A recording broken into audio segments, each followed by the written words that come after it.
So good morning everybody, my self Acharya Vishvendra. Effective physics पे आपसे बात करूँगा।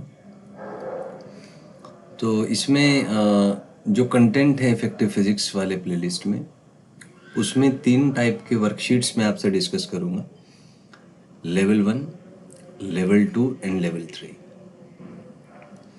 लेवल 1 बहुत ही इंट्रोडक्शन लेवल की शीट है। इसमें आपके सारे जो बेसिक टर्मिनोलॉजीज़ हैं, बेसिक टर्म्स हैं, बेसिक कंसेप्ट्स हैं, बहुत सिंपल जो हैं वो इस शीट में अपने कवर हो जाएंगे।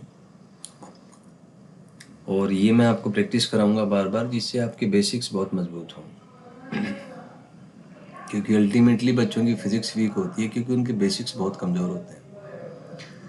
और बेसिक्स कमज़ोर होने की वजह से वो जब अच्छे क्वेश्चंस आते हैं तो उसमें इंटीग्रेटेड इन्फॉर्मेशन यूज़ होती है।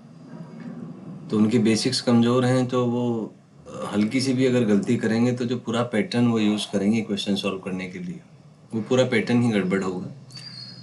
तो अच्छे क्वेश्चन उनसे बन नहीं पाएंगे, कॉन्फिडेंस नहीं आ पाएगा, डर लगेगा सवालों से, एंजाइटी होगी, डिप्रेशन होगा।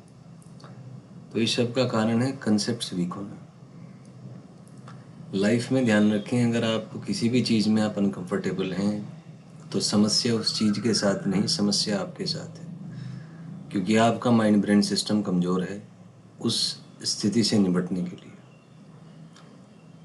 तो आपके पास पहला ऑप्शन तो ये होता है कि आप भागेंगे स्थिति से, बचने की कोशिश करेंगे कि वो तनावपूर्ण स्थिति से कैसे बचा जाए, फ्लाइट मोड जिसको कहा जाता है टेक्निकली।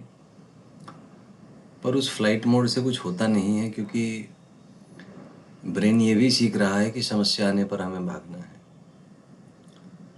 और मेरा अनुभव रहा है जीवन में कि जिस चीज़ से भी आपको डर लगता है, लाइफ बार बार वही चीज़ें आपके सामने लेके आएंगी। ये मैं अपने अनुभव के आधार पर कह सकता हूँ।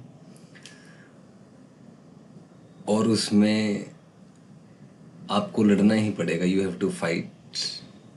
तो फ्लाइट से फाइट मोड में आना ही पड़ेगा आपको, देयर इज़ नो सॉल्यूशन। ये धीरे धीरे आपको रियलाइज़ हो जाएगा।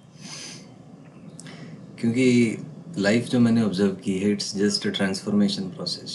आप कंप्लीट नहीं हैं, तो आप में जो कमी है उसी के लिए, उसी कमी को पूरा करने के लिए लाइफ एक प्रोसेस मात्र है।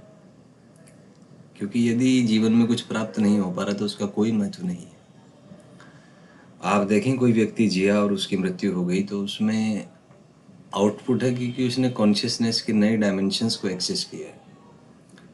तो उसके अंदर जो कॉन्शियसनेस है वो फिर